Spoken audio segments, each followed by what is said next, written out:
Alright, so a game that could potentially change the landscape for a lot of things, including this channel, has been announced to drop.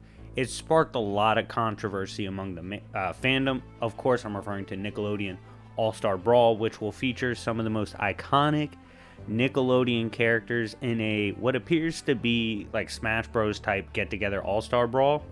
And the debates are sparking up about, who's the strongest, who would really win if there was a fight.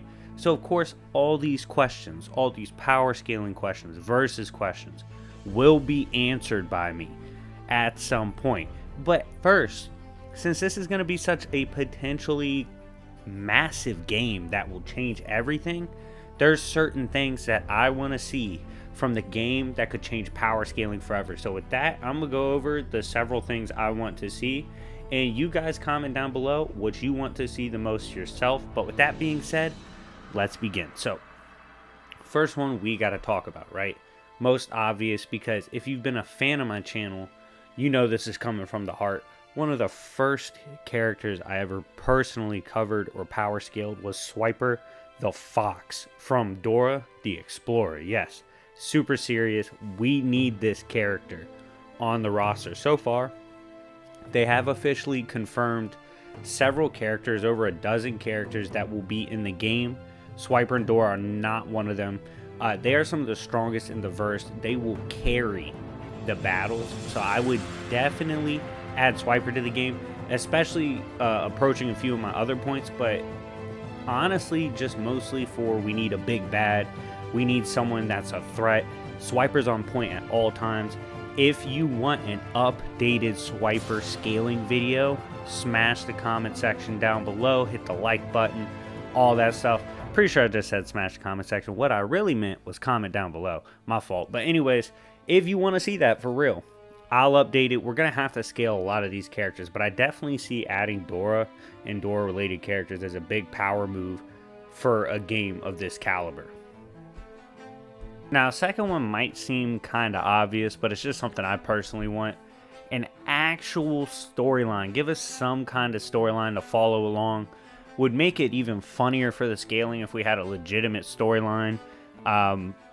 Just something to attach us to the game more so than just getting together and brawling. Of course, that's going to be a huge aspect. But it would be pretty dope to see them kind of construct some kind of storyline to weave in all these Nick characters into something fascinating to hopefully make the game a lot more interesting and to make it pop out in terms of, something with long-term playability.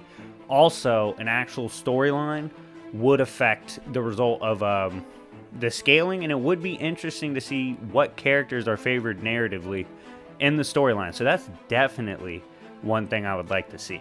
Next up, Cannonicity. Now, this is a big deal because this will start a lot of shit. I'm gonna be honest. This is solely because I'm a villain, and I know it'll start some cancer in the community. The reason Cannonicity would be hilarious is if all the Nick characters in their verses bringing together, like SpongeBob, he's bringing his verse, because technically a lot of these shows are like their own verse within the grand scheme of Nick. But if they were to weave a little bit of, want number 3 in, which is Cannonicity with a storyline too, we have ourselves real cancer. Imagine if the Thornberries knocked out SpongeBob and it was made canon for Nick. Oh my god. If they established like this canon massive multiverse, all these things, they have a lot of potential to do some wonky stuff for scaling that would completely give the community fits. I'm telling you, if reality warpers like SpongeBob, Patrick, if ghosts like Danny Phantom lose to jobbers, lose to regulars in the Nickverse, and it's made canon, people are going to lose their minds. They're going to try to argue outliers. There's going to be a lot of tears. It's going to spark a lot of angers in the comment section. We're here for it because it brings views and we want to see it. It spices things up. This is next level for me. This would be like if Marvel and DC came together via purchase. Like, let's say Disney, being the tycoon they are, purchases DC. and they converge and become canon to one another. Oh my god. The storms that would start in the comments. We definitely need Cannonicity brought into play. I definitely want to see that. Next up, frequency of updates. This is pretty simple. I don't think I need to harp on this too long. I want to see constant updates. We have the entire, potentially, the entire works of Nickelodeon to play with for a roster, for a storyline, characters, side characters, quests, missions, world building on a grand scale.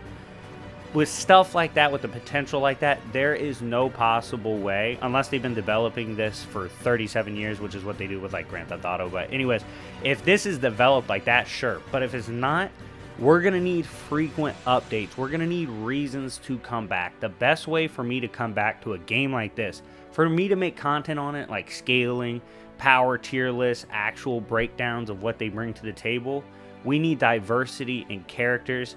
That's the biggest thing with the frequency of the updates. We need them to bring in new characters, and they have so many characters from Nickelodeon to work with. Oh my god, imagine if George Lopez beat the shit out of SpongeBob on the game in canon. But anyways, the updates are needed. I definitely want to see characters, like I already said, like Dora and them. There's just so much. I don't think they even announced the fairies for Fairly Odd Parents. So, we have a lot to work with. Some, no doubt, we will see just out of sheer popularity. But yeah, I want to see a frequency of updates, and I want to see them keep it cooking and keep it rolling for us to enjoy. Finally, the big bads. Great fighting games have big bads.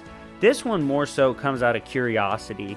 If they construct a really dope little storyline for the game, something for you to loosely follow along to progress as you build in this fighter all-star brawl game, it would be dope to see who they pick to be a big bad, if they do so at all. Will they form a team of bads, of villains spread across the multiple verses featured? Or will they pick one grand bad, one villain to stand above them all? Some would say your favorite villain. This is where I announce I'm voicing myself in a game, but nah, I'm just kidding. Oh my god, what a fake publicity stunt. But anyways, seriously though, if they pick one bad from the Nickverse, who's that villain you want to see run the story? Like, who's the one you want to be the big bad in the game? Personally, you know how I'm rocking. Swiper's, it just makes sense. You got to pick Swiper as the big bad. He's the one, just have him trying to steal the multiverse, because he would do that. He's a beast.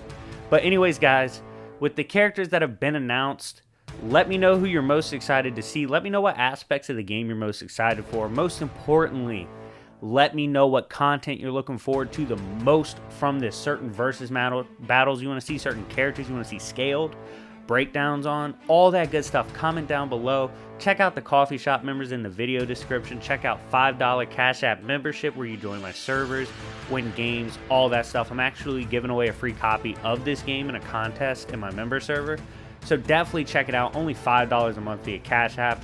Comment down below if you want that. But anyways, thank you guys for watching. It's been your boy, your favorite villain, YFV, and I'll see y'all later. Peace.